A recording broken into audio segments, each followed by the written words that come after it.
Allez, je pense qu'on va démarrer. Bonjour à toutes et à tous. On va laisser, enfin, les personnes vont nous rejoindre au fur et à mesure, mais on va essayer de tenir notre timing. On a pas mal d'informations à vous transmettre. Donc, on va démarrer donc pour ce webinaire consacré au décret dispositif éco-énergie tertiaire. À chaque fois, j'ai un petit... Voilà. Alors, les objectifs, juste rapidement pour vous rappeler les objectifs de ce webinaire, c'est tout d'abord de vous informer, on va parler de du côté réglementaire de ce décret. On va tâcher de vous apporter surtout des solutions concrètes pour réduire vos consommations, puisque c'est l'objectif de ce décret, tout en vous parlant aussi des aides financières qui sont disponibles pour vous accompagner justement dans vos mises en place de solutions pour réduire ces consommations. Nous avons avec nous, pour vous présenter ce webinaire, William Foultier et Lucas Venocino d'Alec Lyon. Bonjour messieurs. Bonjour. Bonjour à tous. Et puis à mes côtés, Olivier Dupont d'EDF, qui vous présentera aussi un certain nombre de solutions pour vous aider à réduire vos consommations. Et donc je suis Stéphanie Mousset et j'interviens de mon côté à la CPME Auvergne-Rhône-Alpes. Voilà pour les présentations. C'est parti. Pardon, juste un petit mot de contexte. Alors, bien sûr, ce décret, il a été mis en place par rapport à une stratégie nationale et même européenne de réduction de forte réduction de consommation des énergies. Hein, on le reverra tout à l'heure, mais voilà, l'objectif global, c'est de baisser de 20% notre consommation d'énergie en 2030 par rapport à ce que l'on consommait, en 2012. Des enjeux écologiques forts, hein, avec l'objectif de neutralité carbone en 2050. Il se trouve qu'il y a de nouveaux enjeux, enfin voilà, un contexte particulier par rapport à la hausse des prix des énergies, mais qui n'était pas en fait, qui n'existait pas encore quand ce décret il a été mis en place. Juste quelques infos globales, on va dire, sur le parc tertiaire. Hein, on a en France 940 millions de mètres carrés de bâtiments tertiaires et 131 millions en Auvergne-Rhône-Alpes, qui sont répartis sur 306 000 locaux d'une surface moyenne de 370 mètres carrés. Et voilà, l'info par rapport à la consommation. Donc, l'énergie tertiaire consommée par les bâtiments tertiaires représente un tiers de la consommation totale d'énergie. Hein, et on a en Auvergne-Rhône-Alpes 66 000 locaux qui sont assujettis au décret. On va revenir dans le détail juste après, qui représentent donc 2 tiers de la consommation du tertiaire en Auvergne-Rhône-Alpes. Donc, c'est un vrai enjeu, effectivement, de travailler sur cette partie de bâtiments tertiaires. Alors, je vais, voilà, pour vous faire un petit sommaire, je vais commencer en vous présentant de manière générale ce dispositif éco-énergie tertiaire, que l'on appelle aussi décret tertiaire, hein, il s'agit de la même chose, pour voir ensemble qui est concerné et quels sont les objectifs et les grandes échéances de cette réglementation. Ensuite, William et Lucas nous parleront justement, nous expliqueront quelle stratégie on peut mettre en œuvre pour réduire ces consommations. Et puis Olivier poursuivra aussi avec la notion de management de l'énergie et nous parlera d'une des solutions qui est développée par EDF, à savoir le pilotage intelligent du bâtiment.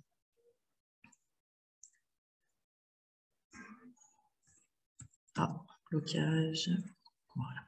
Alors, juste rappeler le cadre légal. Donc, ce décret éco-énergie tertiaire découle de la loi Elan de novembre 2018 et le décret d'application qui est entré en vigueur en juillet 2019. Donc, l'objectif de cette réglementation, c'est bien d'inciter les entreprises du tertiaire à mettre en place des actions pour réduire leur consommation d'énergie. Et les objectifs sont effectivement ambitieux, puisqu'ils sont de réduire de 40% en 2030, 50% en 2040 et 60% en 2050, par rapport donc à une année de référence que vous pourrez choisir, vous, entre 2009 et 2019. Alors, l'objectif, il peut se définir soit en pourcentage, comme on vient de le voir, soit en valeur absolue, c'est-à-dire en nombre de kilowattheures par mètre carré. Et là, les deux solutions peuvent être choisies en fait un petit peu en fonction de la situation de votre entreprise, de vos bâtiments surtout. Quand on est dans des bâtiments récents ou qu'on a déjà fait des aménagements sur son bâtiment, il sera plus facile de choisir un objectif en valeur absolue. Et si on est sur des bâtiments qui ont effectivement besoin d'aménagement, d'isolation, etc., il sera plus opportun, plus facile d'atteindre les objectifs en pourcentage. Alors, qui est concerné par ce décret éco-énergie tertiaire, pardon? Donc, ce sont les bâtiments à usage tertiaire, ça on l'a déjà évoqué, et qui ont une superficie de plus de 1000 mètres carrés. Ça peut être soit le propriétaire, soit les locataires des bâtiments qui sont concernés, soit en collaboration, j'allais dire, entre les deux. Et on aura, voilà, il sera important de pouvoir s'entendre aussi entre propriétaires et locataires sur les actions à mettre en place. Alors, il n'y a pas de règles définies là-dessus. Il y a un usage que l'on retrouve souvent, dans lequel le propriétaire prend souvent en charge les parties de travaux, on va dire, sur le bâti, et l'occupant sur plus ce qui concerne l'usage. Mais encore une fois, ce n'est pas une règle établie, c'est plutôt une habitude qui est constatée. Donc, sur les bâtiments concernés, ça peut être aussi des parties de bâtiments qui ont un usage mixte, mais ça sera la partie du bâtiment donc, qui est réservée à des activités tertiaires et toujours d'une surface minimum de 1000 m² qui est inclus dans ce décret. Donc, ça peut être par exemple une entreprise industrielle qui, dans ses bâtiments, a sa partie industrielle et une partie, par exemple, de stockage. Eh bien, la partie stockage, si elle fait plus de 1000 m², elle sera incluse et concernée donc par ces obligations liées au décret. Et puis, ça peut être aussi plusieurs bâtiments qui sont situés sur un même site et pour lesquels l'ensemble de la superficie de ces bâtiments, dédiés encore une fois à des activités tertiaires, est égal au moins à 1000 m². Donc, ce n'est pas seulement un bâtiment en une seule partie de plus de 1000 m². Le calendrier donc de déclinaison, on va dire, lié à ce décret. Alors, la première échéance, elle est toute proche, c'est celle du 30 septembre 2022. Date à laquelle les entreprises concernées doivent donc s'inscrire sur une plateforme qui s'appelle la plateforme Opérate, qui a été créée et qui est gérée par l'ADEME et qui a justement pour objectif et fonction à la fois de recueillir toutes vos informations et en même temps qui est un outil aussi pour vous aider justement à suivre vos consommations et à vous positionner et voir où vous en êtes par rapport aux objectifs. Alors, on a su la semaine dernière que cette première échéance, alors elle n'est pas totalement reportée, elle est bien toujours au 30 septembre, mais on a une tolérance, on va dire, une souplesse amenée jusqu'à la fin de cette année pour pouvoir s'inscrire et déclarer ces différentes données. Donc, c'est plutôt une bonne nouvelle, ça permettra de laisser un petit peu plus de temps aux entreprises concernées pour pouvoir s'inscrire justement sur cette plateforme. Et puis donc, chaque année, à partir de l'année prochaine, au 30 septembre, vous devrez déclarer vos consommations de l'année donc sur cette plateforme, sur votre compte. Et puis, c'est à partir de septembre 2031 qu'on aura les premiers contrôles, puisque c'est la première échéance donc, de 2030 pour l'atteinte des objectifs. Alors, cette plateforme, je vous l'ai expliqué, hein, c'est ici que vous allez pouvoir créer votre compte entreprise, vous allez renseigner votre patrimoine immobilier, et puis c'est là que vous pourrez déclarer et suivre vos consommations. Et c'est également via cette plateforme que vous pourrez retrouver vos attestations de déclaration hein, qui seront générées automatiquement. Et puis, c'est également une source d'information. Je vais essayer de vous le montrer si le lien veut bien fonctionner. On retrouve beaucoup d'informations sur ce décret éco-énergie tertiaire. Je pense qu'on va arriver. Voilà, sans rentrer dans le détail parce qu'il y a beaucoup d'informations, mais c'était pour au moins vous la montrer visuellement. Donc, vous voyez, on a un petit flash info là justement qui nous indique qu'on peut donc accepter jusqu'au 30 décembre les différentes déclarations. Et puis vous avez donc sur cette plateforme un onglet ressources. Sur lequel vous allez avoir beaucoup d'informations sur comment fonctionne ce décret, qui est concerné, comment déclarer ses consommations, enfin avant son patrimoine immobilier, ses déclarations. Et vous avez également une foire aux questions qui est très fournie aussi et très détaillée. Donc n'hésitez pas à utiliser cette plateforme aussi comme outil d'information et de suivi de votre situation, en tout cas de vos différentes déclarations. Voilà, et je vais laisser la parole à William et Lucas qui vont vous expliquer donc comment on peut diminuer, réduire ses consommations d'énergie. C'est à vous, messieurs. Oui, merci Stéphanie. Bonjour à tous. Alors, simplement, donc aujourd'hui, on intervient pour l'ALEC, l'Agence de l'énergie du climat de la métropole de Lyon, sur ce thème du décret tertiaire.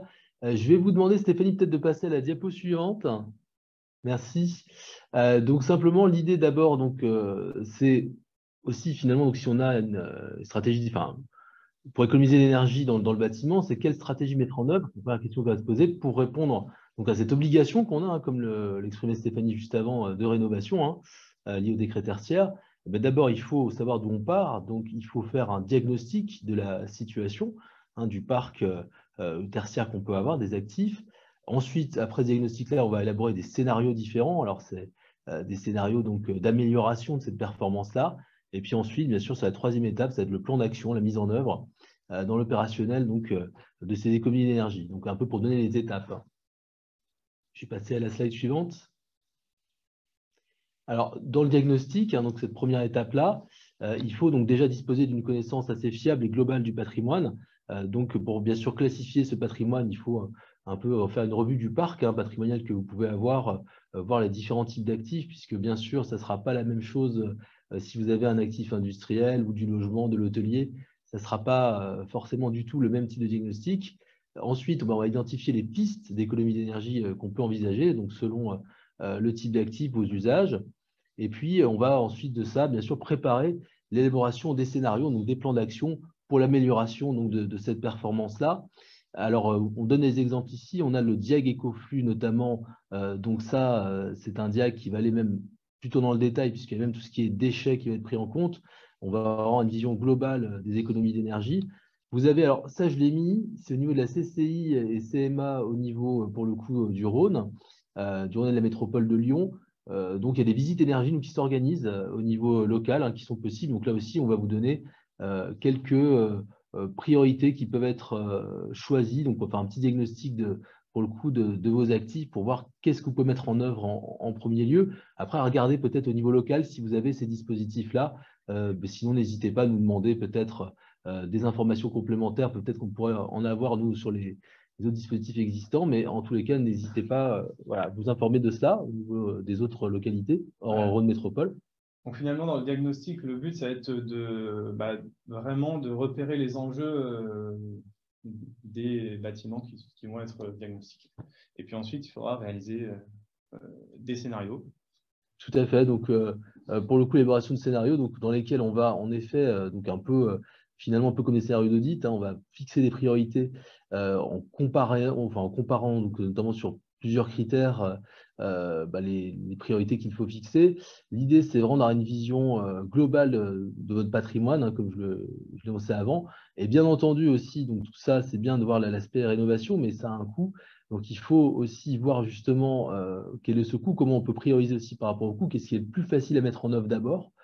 Par exemple, une politique de LED ou peut-être de vanne thermostatique à changer. Il y a des choses qui peuvent être mises en place rapidement tout de suite et d'autres choses peut-être plus lourdes, refaire de l'isolation, travailler sur le côté mode de chauffage. Il y a des choses peut-être plus qui peuvent être un peu différentes selon les cas.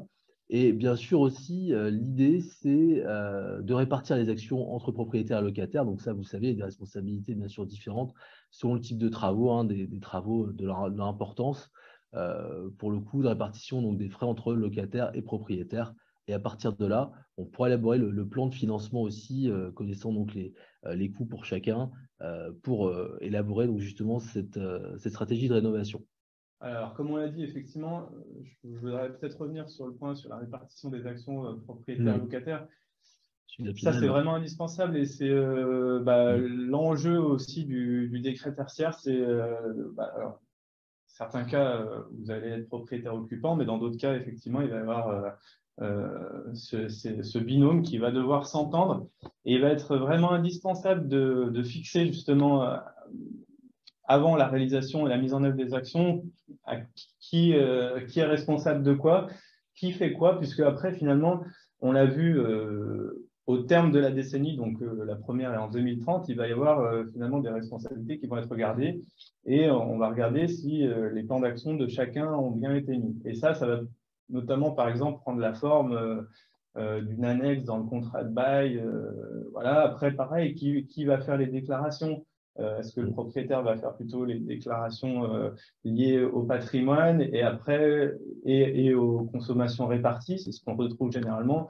Et puis le locataire, lui, va faire ses consommations spécifiques liées à son local. Donc voilà, ça c'est assez important. Et puis ce que je voulais aussi préciser sur cette partie-là, et c'est important voilà, de prendre du recul parce qu'effectivement, on est sur une obligation de rénovation énergétique. Mais ça n'empêche pas d'avoir une analyse un peu plus large et globale, multicritère. Forcément, vous avez des besoins de renouvellement, d'entretien maintenance sur les équipements, des travaux qui seront à faire, par exemple du ravalement de façade qui peut avoir justement un lien avec de l'isolation. Vous allez avoir des travaux liés à d'autres réglementations. Je parle par exemple des réglementations liées à l'accessibilité handicapée. Là aussi, vous allez pouvoir les prendre en compte dans cette vision générale voilà, qui peut englober voilà, une vision plus large que uniquement l'énergie. Et voilà, en fait, plus vous allez être global, plus finalement, après les travaux et la logique des travaux va permettre d'avoir une pertinence dans l'action qui va être réalisée ensuite. Très bien. Et voilà, donc justement, et pour agir dans la globalité, bien entendu, il faut trouver aussi, il y a des financements existants. Donc l'idée, bien sûr, c'est de faire usage de l'ingénierie financière, des plans de financement. Alors notamment, vous avez comme dispositif, on les cite là, les certificats d'économie d'énergie, qui sont des aides qui peuvent clairement vous aider sur cet aspect rénovation. Voilà, donc je n'explique pas trop le détail, mais généralement, les certificats d'économie d'énergie, ce sont des aides, alors ça peut être Total, Engie, qui finalement vont, puisqu'ils ont des quotas au-delà desquels ils ne doivent pas aller, d'émissions, et donc finalement, plutôt que de payer finalement des amendes, ils vont émettre pas des titres, mais enfin en tout cas des certificats voilà, d'économie d'énergie, donc qui permettent finalement de financer de la rénovation, donc aussi bien chez les particuliers, chez les professionnels aussi, bien sûr. Et donc, on va avoir également la prime éco-chaleur qu'on cite ici. Donc, ça, c'est un dispositif de l'ADEME, l'Agence de l'environnement, qu'on va étudier un tout petit peu plus en détail juste après, qui permet au niveau du Rhône et de la métropole de Lyon, mais aussi dans d'autres territoires, mais notamment Rhône et Métropole, donc une aide aux études de faisabilité et également aux travaux. Donc, on va voir ça juste après sur tout ce qui est ENR, énergie renouvelable. Et puis, bon, on a également les prêts, par exemple, de BPI France, donc de la Banque publique d'investissement, comme le prêt vert ou encore le prêt économie d'énergie. Donc, c'est des dispositifs sur lesquels je vous invite à vous renseigner peut-être plus amplement, sur lesquels on peut aussi potentiellement vous renseigner, mais en tout cas qui sont assez intéressants. Je vais passer donc justement, Stéphanie, plutôt sur la prime éco-chaleur, enfin une petite focale dessus. Je vous remercie, Stéphanie. Merci. Donc, justement, la prime éco-chaleur qu'on instruit, nous, au niveau de l'ALEC, l'Agence de l'énergie et du climat de la métropole de Lyon, donc sur le territoire de la métropole des 59 communes. C'est un dispositif donc, qui, à la fois, finance des études de faisabilité, donc des études de bureau d'études, donc pour voir si votre projet, voir les aspects pratiques, on va dire, du projet, comment voilà, faire un peu déjà une forme d'étude un peu poussée sur votre projet. On va avoir également des aides aux travaux, donc là-dessus, qui sont des aides forfaitaires de l'ADEME, qui sont calculées sur des euros du mégawattheure. Je ne rentre pas tellement plus dans le détail, mais c'est plutôt intéressant, ce que je peux en dire. Et donc, vous dire aussi qu'il y a une première partie, vous voyez, donc, qui va jusqu'à avril 2023 de cette aide, mais qui a déjà été prorogée. Ce que je peux annoncer, ça c'est une bonne nouvelle. Cette aide-là, donc où il y avait une enveloppe d'aide de 3,3 millions, a été prorogée et des objectifs qui ont été multipliés par 5 par rapport à cette première enveloppe. Donc, on peut supposer que le budget également suivra là-dessus. Et donc, une aide qui est vraiment intéressante sur donc, cet aspect chaleur renouvelable. Donc, puisqu'on a un financement, on va le voir juste après, à la fois d'installations solaires thermiques, donc ça peut être très bien par exemple sur de l'hôtelier, sur également de la géothermie et de la biomasse. Donc, on va étudier ça juste ici. Simplement, donc, vous dire que là aussi, il y a des seuils qui ont été relevés en juin 2022. 20 000 MWh par exemple sur la biomasse. Alors on vous met juste en face à quoi ça correspond. Par exemple pour une résidence de 132 logements, je sais qu'il y a des gens qui sont donc justement par exemple dans de l'hôtelier ou en tout cas qui peuvent travailler dans des secteurs liés au logement. Pour donner une idée, par exemple, 132 logements, ça fait 650 MWh. On va jusqu'à 20 000 MWh. Donc, on voit qu'on peut très largement traiter la plupart des cas, hormis peut-être certains dossiers dans des très, très grosses industries, mais vraiment, voilà, c'est une aide qui très largement est disponible et peut permettre d'aider sur beaucoup de projets. Le solaire thermique, donc on le disait, on a un exemple sur de l'hôtelier justement. 100 mètres carrés de capteur, ça correspond à 115 chambres. Eh bien, cette aide prime éco-chaleur va jusqu'à 500 mètres carrés pour le coup d'installation solaire. Donc, on est largement au-delà, par exemple, de cette taille d'établissement. Et puis, on va avoir une aide sur la géothermie qui a été augmentée également, donc en juin dernier. Enfin, voilà, vraiment plutôt des bonnes nouvelles pour vous. On a aussi une aide sur le réseau de chaleur qui existe. Donc, vraiment une très, très bonne nouvelle pour les entrepreneurs puisque cette aide-là a été renforcée par l'Agence de l'environnement. Et vous avez un guichet unique donc, qui est ici présent avec la LEC. Et je vais peut-être te laisser dire un tout petit mot, Lucas, dessus. Oui, non, mais après, du coup, je donnerai juste quelques exemples après dans la mise en œuvre. Mais simplement pour conclure là, sur la présentation un peu de ce dispositif, juste pour vous dire que donc, effectivement, toutes les entreprises sont éligibles à ce dispositif.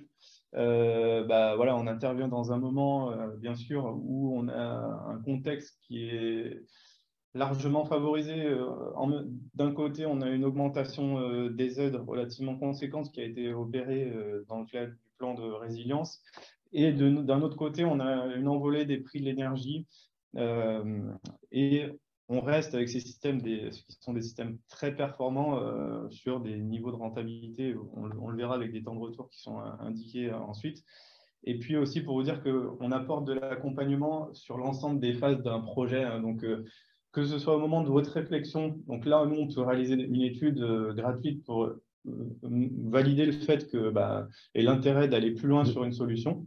Et donc après, on l'étudiera plus en détail avec, comme vous l'a dit William, des études de faisabilité et de l'aide à l'investissement. Mais nous, on peut vous suivre un peu sur les différentes parties d'un projet de construction-rénovation. Voilà ce qu'on peut dire là-dessus. Donc, n'hésitez pas à étudier ces solutions qui sont relativement très bien adaptées à... Et oui, Lucas, juste pour terminer, à bien préciser quelque chose de très important, c'est que tout l'accompagnement est gratuit, en effet. C'est un point à retenir. Donc, ensuite, on a vu les étapes de diagnostic, d'élaboration de scénario, et puis, bien sûr, après, il y a la mise en œuvre des opérations. Donc, le but, là, ici, ça va être de mettre en œuvre les scénarios qui ont été construits préalablement. Alors, voilà, nous, on l'a pas... Enfin, en fait, la logique qui est portée, elle peut faire aussi bien à l'échelle d'un bâtiment, d'un site, qu'à l'échelle d'un patrimoine, finalement. Voilà. Donc, le but, bien sûr, ça va être de programmer des opérations pour ensuite les mettre en œuvre. Et donc, à la suite de la mise en place des plans d'action, eh bien, il va pouvoir y avoir un suivi de ces plans d'action et une revue avec éventuellement des modifications s'il y a des changements dans la réalisation des plannings qui ont été programmés initialement. Voilà. Et du coup, dans la stratégie, généralement, ce qui peut être bien de mettre en place, et notamment dans des situations comme aujourd'hui, où on fait face à des énormes... Enfin, une situation un peu d'urgence à abaisser les dépenses énergétiques. La première, ça va être, je dirais, commencer par les actions à faible temps de retour. On peut appeler aussi quick win. En gros, c'est les leviers d'action qui vont être les plus simples à mettre en œuvre et du coup les moins coûteux et avec des temps de retour très intéressants. Alors, j'ai mis moins de 10 ans, mais c'est même généralement moins de 5 à 3 ans, voire des fois même une année. Donc, là, j'ai mis des exemples de ce que peuvent être ces quick wins. Alors, on va dire les actions à faible temps de retour. Bien sûr, ici, l'objectif, c'est bien de prioriser les besoins énergétiques essentiels. Donc, en gros, supprimer un peu tous les gaspillages, le chauffage en inoccupation, l'éclairage en inoccupation, la ventilation en inoccupation, qui vont engendrer des surconsommations inutiles et non nécessaires. Donc, vous le voyez sur l'éclairage, voilà, c'est de la commande. Sur des chauffages, on va être sur du calorifugage, des canalisations, des actions très simples qui en plus bénéficient notamment des aides type certificat d'économie d'énergie pour ces actions ponctuelles et qui ne tuent pas le gisement pour mettre en place ensuite des plus grosses actions. Voilà, donc ça c'est très important. Par exemple, redimensionner l'eau chaude sanitaire. Est-ce qu'on se repose sur l'usage et finalement, est-ce qu'on utilise l'eau chaude sanitaire uniquement pour se laver les mains? Voilà, il peut y avoir des données aussi sur le désembouage des réseaux, les équilibrages. Sur la ventilation, pareil, se questionner, on a notre ventilation qui fonctionne la nuit, est-ce nécessaire? Il n'y a personne. On a tout à fait la possibilité de l'arrêter complètement à ces moments-là. Moduler les débits de ventilation, notamment en fonction d'une occupation importante ou moins importante. Par exemple, je parle sur des salles de réunion, il peut y avoir voilà, des débits forts ou moins forts en fonction du type d'occupation. Et puis, sur l'usage, un point important, l'acteur principal des économies d'énergie, alors il y a de l'automatisme qui est mis en place, mais bien sûr, il y a aussi l'humain qui est là, et les éco-gestes vont toujours être on va dire, les actions les plus faciles à mettre en œuvre. Et notamment, il existe, alors c'est prouvé que ce type d'action, donc sensibiliser aux éco-gestes et mettre en place un plan d'action à l'échelle d'une entreprise, va pouvoir avoir des gains entre 5 à 10% d'économie d'énergie. Nous, par exemple, on accompagne des entreprises via un dispositif qui s'appelle Bureau à énergie positive, qui est financé en partie par la métropole, notamment pour des structures privées, où on accompagne une structure, un groupe de salariés dans la mise en place de ces éco-gestes au sein de leur entreprise. Après, en plus, ça a un effet bénéfique, parce qu'il y a un transfert de ça encore chez eux également. Enfin, voilà, c'est une première stratégie. Et puis après, du coup, la deuxième partie, en fait, c'est aller ensuite vers des actions plus efficaces, c'est-à-dire avec un gain énergétique attendu largement supérieur, et du coup, une réduction des dépenses énergétiques annuelles. Alors, généralement, ces actions, elles peuvent être moins rentables, mais après encore, ça peut varier vraiment de la situation initiale, mais on va dire, un cas général, on peut avoir des temps de retour un peu supérieurs. Après, voilà, sur ces actions-là, c'est vraiment les grosses actions. Typiquement, les certificats d'économie d'énergie vont sur le bâti, ça va être là qu'il y a les plus gros pourcentages. Enfin, dans la volonté aussi, c'est d'abord d'isoler. Donc, voilà. Et donc, ces actions, elles peuvent être effectivement mises. Donc, sur le bâti, ça va être de l'isolation, toiture, murs, menuiserie, plancher bas. Sur des équipements CVC, là, on va être sur des investissements un peu plus conséquents, des équipements de production. Voilà. Sur l'éclairage, le relamping de l'éclairage. Sur le process, on peut réfléchir au renouvellement du process, et des ENR, alors, on pourra en mettre, il y a certaines ENR qui ont des temps de retour largement inférieurs, mais on va dire que dans la volonté, c'est d'abord isoler les bâtiments et ensuite mettre en place l'ENR. Donc c'est pour ça que j'ai mis dans cette phase-là. Et on pourra réfléchir sur finalement, est-ce qu'on doit planifier, le but c'est quand même de favoriser la rénovation globale, donc parce que c'est moins coûteux. Si on agit en une seule fois sur un bâtiment plutôt que d'y revenir en plusieurs fois. C'est plus acceptable aussi pour les occupants, notamment si on travaille en site occupé.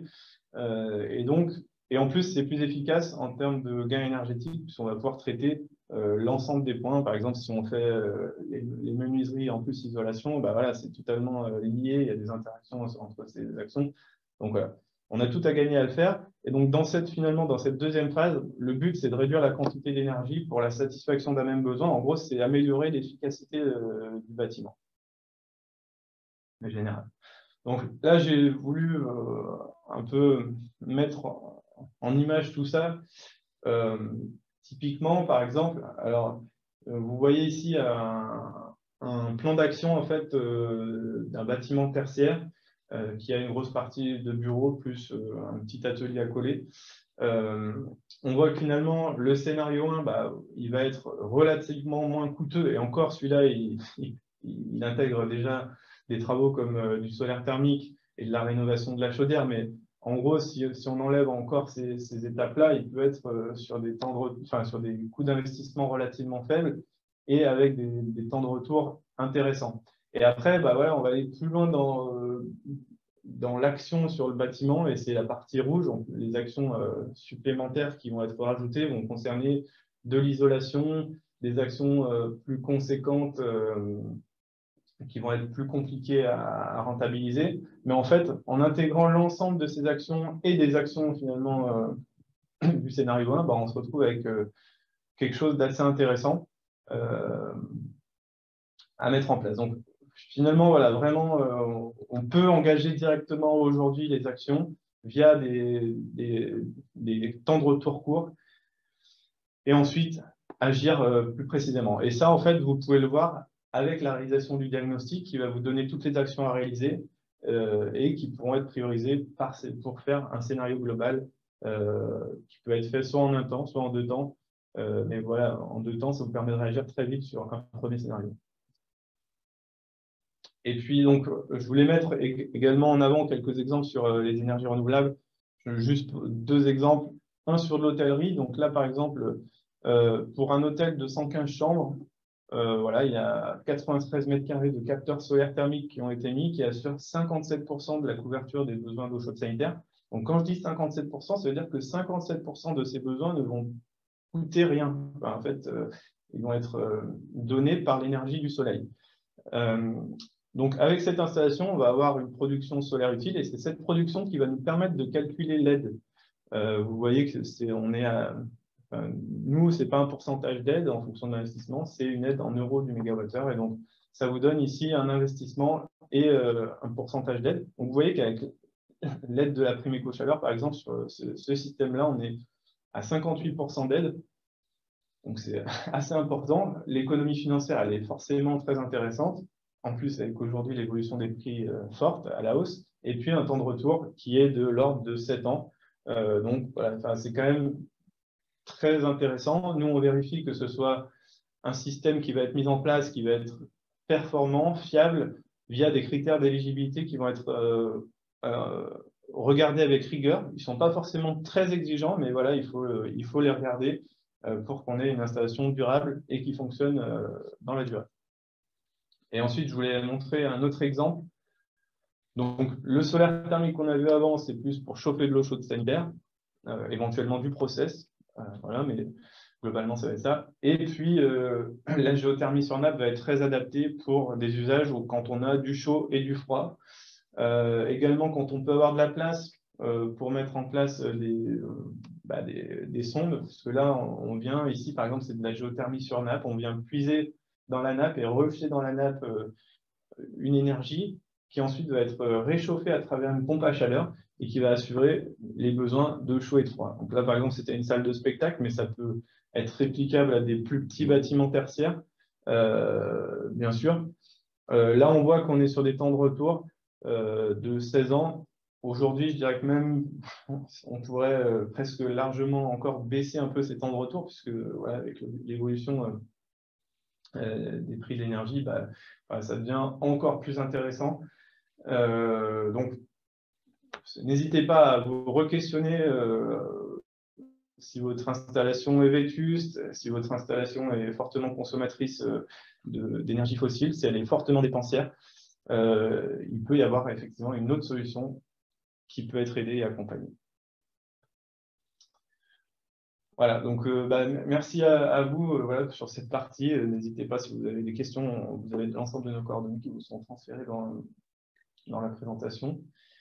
Merci Lucas, merci William. Oui, juste une précision, effectivement, j'ai oublié de le dire tout à l'heure, on prendra des questions, n'hésitez pas à les poser dans le chat, on y reviendra à la fin de la présentation et puis on tâchera de répondre effectivement à vos questions. Et juste avant de laisser la parole à Olivier, sur le management de l'énergie et le pilotage intelligent du bâtiment, juste repréciser que les parties diagnostiques, donc pour ce qui est le diag écoflux ou les visites énergie dont Lucas a parlé tout à l'heure, ce sont des dispositifs qui sont accessibles à toutes les entreprises et dans toutes les régions. C'est vrai que là, on a certaines aides qui ont été présentées qui concernent plutôt la métropole de Lyon, mais on a des équivalents de toute façon des ALEC et des différents dispositifs sur les autres départements également.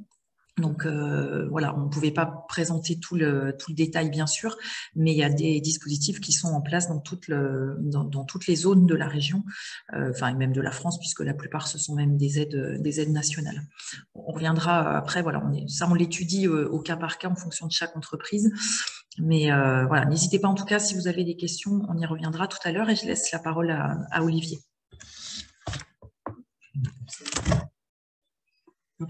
Oui, du coup, bonjour à tous. Donc, je suis Olivier Dupont, EDF. En quelques mots, EDF, nos secteurs d'intervention. Alors, C'est sûr que sur le marché de l'énergie aujourd'hui, c'est notre, et ça l'était avant, on est avant tout donc commercialisateur d'électricité et de gaz. Et notre activité, c'est d'accompagner les entreprises dans la compréhension de ce qu'elles achètent, entre guillemets, de leurs contrats, et puis de les accompagner à acheter au bon moment, puisque ce qui fait le prix de l'électricité et du gaz, un petit rappel, c'est le moment où j'achète, plus que la quantité, ou voire le fournisseur d'ailleurs, c'est intéressant de se le rappeler. Donc notre premier métier, c'est bien celui-là.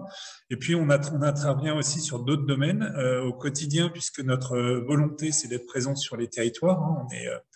On est plus de 350 en Auvergne-Rhône-Alpes, et on est basé aussi bien à Chambéry qu'à Grenoble, qu'à Clermont-Ferrand, qu'à Saint-Étienne. Donc on a la possibilité de rencontrer les entreprises sur le territoire, sur les différentes thématiques, si elles le souhaitent. Et c'est quand même un point clé qu'a fait EDF, d'être présent sur les territoires et de ne pas avoir uniquement de commercialisation par Internet ou autre.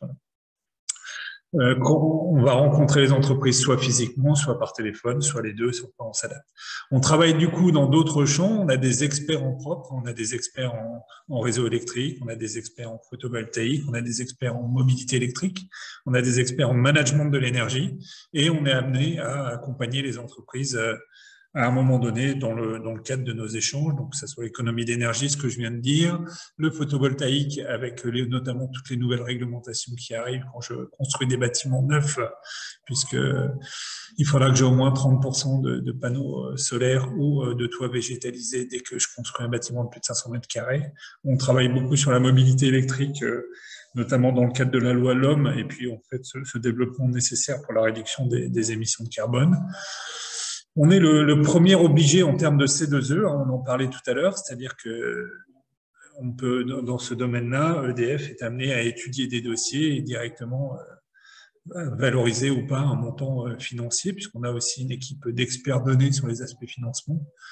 On travaille sur l'innovation, c'est d'ailleurs pour ça qu'on est aujourd'hui aussi avec la CPME. Régulièrement, on peut organiser des activités, des champs d'action, voilà. Et puis on travaille bien sûr beaucoup, malheureusement, sur la précarité énergétique au niveau des particuliers, puisque c'est un sujet fort avec les collectivités notamment.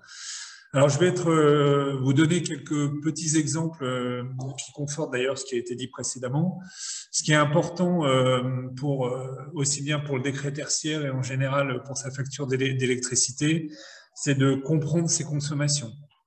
C'est important de se le dire, c'est-à-dire que tant que je peux dire ma facture d'électricité est chère, et c'est plutôt le cas pour certains contrats en ce moment, ça dépend du moment où vous avez renégocié, mais le point le plus important, la première étape, c'est de comprendre ses consommations, et c'est souvent un bon diagnostic. Alors c'est représenté la source graphique par une courbe de charge. La courbe de charge, c'est les appels de puissance minute par minute. Et ça, par exemple, ça va vous permettre de voir ce qui se passe dans votre entreprise, dans votre hôtel. On prend souvent l'exemple d'un dimanche. Quels sont les appels? Si mon entreprise est fermée un dimanche ou mon établissement, qu'est-ce que j'ai comme appel de puissance le dimanche? Voilà. Et c'est là où très rapidement, je vais voir mes fausses consommations c'est les plus faciles souvent à supprimer. C'est pareil dans des industries où on va voir qu'il y a des consommations le week-end, ça peut être des fuites d'air comprimé, des choses de ce type-là. Et là, en fait, les économies peuvent aller très vite. Je m'explique. À un moment donné, là, vous voyez, si je pars sur... j'ai une puissance toute l'année de 20 kg, il y a 8760 heures dans l'année, ça représente 175 000 kWh. Donc, dès que je vais baisser de 10 kg, je vais très fortement baisser ma consommation. Ce qu'il faut retenir, et quel que soit votre fournisseur d'énergie aujourd'hui, vous avez des petits systèmes, des petits logiciels qui permettent d'avoir sur son ordinateur sa courbe de charge, et vous verrez très simplement et très rapidement vos fausses consommations et là où vous pouvez agir.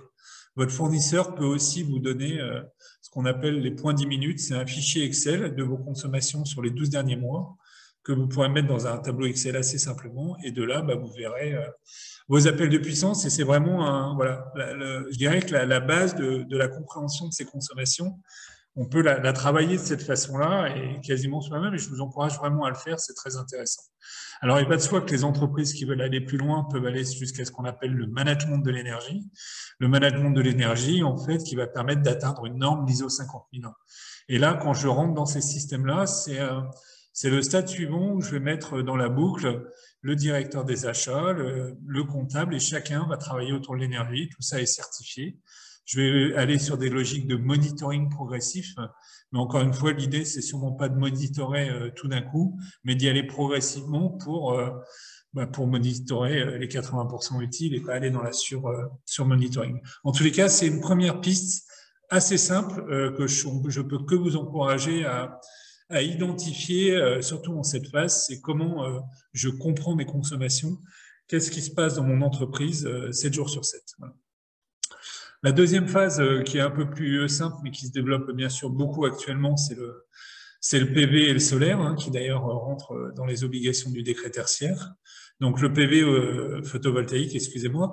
Là c'est pas forcément à mettre partout et à tous les usages, mais je dirais que c'est d'autant plus intéressant que vous avez des usages de l'électricité en journée.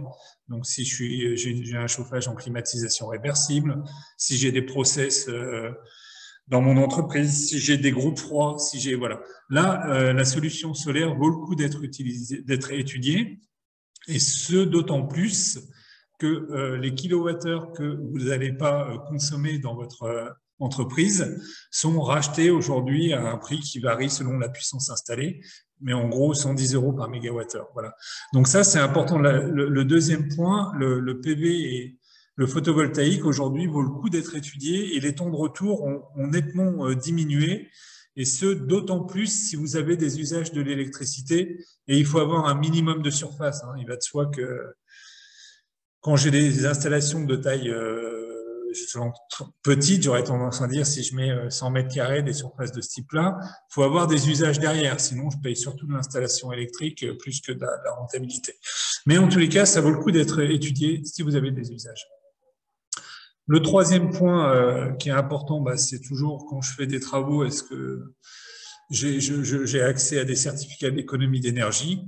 C'est assez simple, hein. Si vous allez sur Internet, vous tapez C2E, et là, vous verrez les différentes fiches qui apparaissent selon si je suis un bâtiment résidentiel, tertiaire ou industriel. Si vous avez des difficultés pour réaliser ça, votre fournisseur d'énergie, la plupart du temps, et nous EDF aussi, a des experts dédiés. On a des experts basés en Auvergne-Rhône-Alpes qui sont capables de dimensionner et de valoriser ces certificats d'économie d'énergie. Et le dernier point que j'évoquerai aujourd'hui, alors je ne suis plus dans le monitoring, mais je suis dans le pilotage de mon bâtiment, et c'est particulièrement intéressant dans des locaux tertiaires, à partir du moment, et vous le comprendrez mieux par la suite, où j'ai une facture ou des usages en termes de chauffage au gaz, chauffage électrique ou réseau de chaleur, je dirais de l'ordre de 25 000 € par an. Donc ça fait à peu près, même si c'est difficile, c'est vrai que les ratios avant c'était 250 000 kWh, mais aujourd'hui il va de soi qu'on est plutôt sur des volumes beaucoup plus bas. En fait. Donc ça dépend vraiment de votre contrat. Le principe, c'est quoi du pilotage intelligent du bâtiment? Le principe, c'est souvent ce qui est difficile quand j'ai un hôtel, quand j'ai des bureaux, je ne vais pas faire le tour de toutes les pièces à chaque moment de la journée. Le principe, c'est qu'on va on va mettre des capteurs dans chacune de vos pièces. On va, à partir de là, il y a des capteurs, il y a des émetteurs. Tout ça va être relié à un outil numérique, un ordinateur, une tablette. On voit aussi qu'on va équiper vos différentes émissions de chaleur selon si on prend des radiateurs, de robinets thermostatiques communicants. On va travailler donc là-dessus. On va travailler sur l'éclairage éventuellement. Enfin, on le dessine avec vous. On va voir, et tout ça, ensuite, vous allez dessiner, on va dessiner avec vous. Vous voyez, on voit différentes salles, différentes pièces, et directement à distance, vous allez pouvoir piloter les températures. Donc, aujourd'hui, il faut que je puisse, les réglementations, on a tendance à vouloir descendre ces températures à 19, 18. Comment je le fais? Tout est équipé de sondes. Je peux le faire directement dans mon bureau ou de chez moi à distance. Et on l'a vu notamment dans l'hôtellerie ou dans des bureaux. On avait des salles et des bureaux chauffés 7 jours sur 7, là où en fait je peux tout piloter à distance. Le principe en fait ensuite du montage, on s'aperçoit que les temps de retour vont très vite, puisque dès les premières années, on est très régulièrement à minima 15% d'économie. Et le montage qu'on propose, c'est un abonnement mensuel qui en général, c'est autour de 250-300 euros. C'est pour ça aussi qu'on faisait le lien avec la facture d'électricité. Comme ça, si je fais 15% d'économie en kilowattheure, bah, tout de suite, c'est un outil qui s'auto-amortit. On est sur des contrats de 5 ans avec des abonnements mensuels et ça permet de à la fois atteindre les objectifs du décret tertiaire, arriver très rapidement sur des notions d'économie. Et puis, bien sûr, j'ai beaucoup plus de confort et ça m'évite de faire le tour de mes bâtiments. Donc là, on est plutôt sur les usages tertiaires. Et c'est vrai que ça se développe très rapidement puisqu'on en est à plusieurs dizaines d'installations depuis quelques mois. Voilà le pilotage intelligent du bâtiment. Ce qui est important, c'est vrai, souvent dans une grande entreprise comme la nôtre, vous ne connaissez pas forcément toujours votre interlocuteur. Soit vous passez par Stéphanie, la CPME Auvergne-Rhône-Alpes, qui saura nous retrouver, soit vous pouvez m'adresser un petit mail et je vous orienterai vers les personnes d'EDF qui sauront vous accompagner. Voilà. Merci Olivier. Voilà, on arrive sur la fin de la présentation. Je vous invite maintenant, si vous avez des questions, à nous les poser dans le chat. Juste, je vous rappelle que je vous ferai parvenir après le webinaire la présentation que vous venez de voir, qui comportera aussi quelques exemples supplémentaires qui avaient été insérés, qui vous ont pas été présentés pour ne pas trop charger la présentation, mais voilà, il y a d'autres exemples qui seront présents aussi dans le diaporama. On pourra vous faire passer aussi l'enregistrement du webinaire si vous n'avez pas pu y assister en totalité, par exemple. Et puis, bien sûr, je vous transmettrai les différentes coordonnées de l'ALEC, enfin des personnes de l'ALEC, pardon, Lucas et William, et d'Olivier, ou effectivement de votre interlocuteur en fonction de votre situation géographique également ou de votre besoin. Je vais arrêter le partage d'écran et essayer de voir si on a des questions. Ah, alors, je crois que c'était pas une question, c'était une remarque. On n'a peut-être pas vu la plateforme Opérate. Bon, j'en suis désolée, mais vous aurez là aussi dans la présentation, vous avez le lien, donc vous pourrez retrouver. Ce qui était important sur ce point-là, c'était d'indiquer que cette plateforme, c'est pas uniquement une plateforme de déclaration et de contrôle, mais que c'est vraiment aussi un outil pour vous informer à la fois sur la réglementation du dispositif éco-énergie tertiaire et sur les différentes questions que vous pouvez être amené à vous poser. Il y a beaucoup d'informations qui sont indiquées sur cette plateforme. On n'a pour l'instant pas de questions. Mais écoutez, dans ce cas, je vous propose qu'on en reste là. Vous pourrez bien sûr revenir vers nous s'il y a des questions qui reviennent après coup. Merci en tout cas à Lucas, merci à William et merci à Olivier d'avoir été présent pour cette présentation. J'espère qu'on a pu vous donner des informations. Et encore une fois, n'hésitez pas à revenir vers nous si vous avez d'autres questions. Je vous souhaite à tous et à toutes une bonne journée et je vous remercie d'avoir assisté à ce webinaire. Au revoir. Merci à tous. Merci à tous, au revoir.